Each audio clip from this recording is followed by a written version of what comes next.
Bismillahirrahmanirrahim.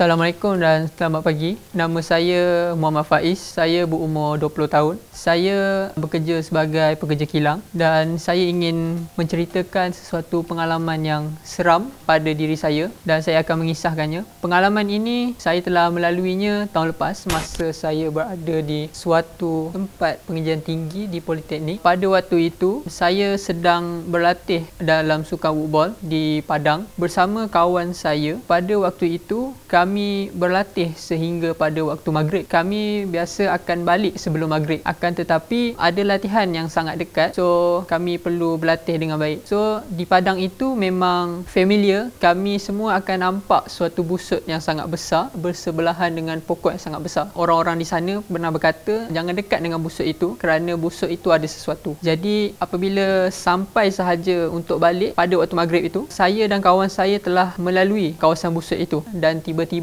kami telah disapa dengan sapaan seperti Assalamualaikum dengan bersuara seperti suara kerbau. Saya dan kawan saya hanya pandang antara satu sama lain dengan riak wajah yang terkejut sahaja. Kami tidak pandang ke belakang dan hanya berjalan pandang ke depan saja sampai kami balik ke bilik dom. Dan kami ingat apabila semua itu selesai, tidak akan ada gangguan lagi. Apabila kami sampai sahaja di bilik dom kami, kira-kira dalam pukul 1-2 pagi, tiba-tiba kawan saya dan juga rakan saya itu baru sahaja nak tidur. Tiba-tiba langsir tingkap kami ditiup dengan sangat kuat. Kami terasa seram sejuk. Dan kawan saya juga itu mempunyai sixth sense ataupun deri yang keenam. Dia adalah yang dapat merasakan sangat-sangat kehadiran entiti itu. Kawan saya telah membaca apa yang patut untuk peninding diri. Jadi selepas pagi itu, keadaan jadi sedia kala.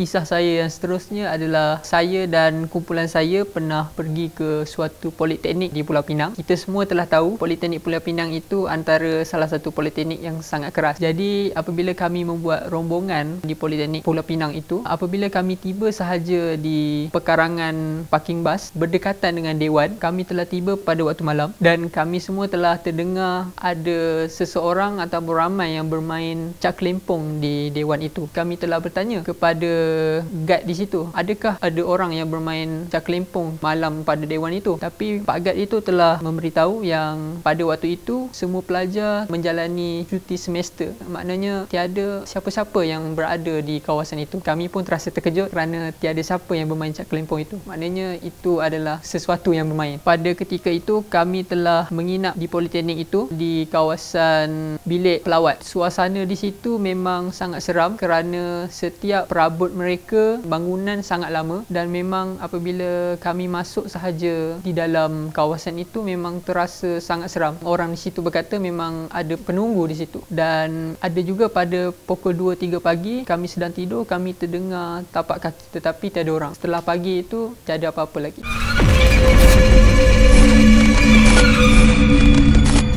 Mereka kata itu memang sudah kebiasaan. Orang-orang di sana memang sudah terbiasa dengan gangguan-gangguan. Apabila kami telah diganggu oleh suara-suara itu, alhamdulillah kami tidak perlu membuat apa-apa kerana untuk 2-3 hari itu kami tidak ada merasa apa-apa yang aneh dalam diri kami. Kesimpulannya, betul lah orang tua berkata apabila tiba sahaja waktu maghrib, kita perlulah balik awal daripada itu kerana memang dalam Islam, maghrib memang jin dan syaitan akan berkeliaran keluar. Dan yang kedua adalah apabila kita sampai ke satu tempat yang baru, janganlah kita berbuat benda-benda yang tidak sewenang-wenangnya. Kita perlu beradab apabila kita sampai ke satu tempat itu.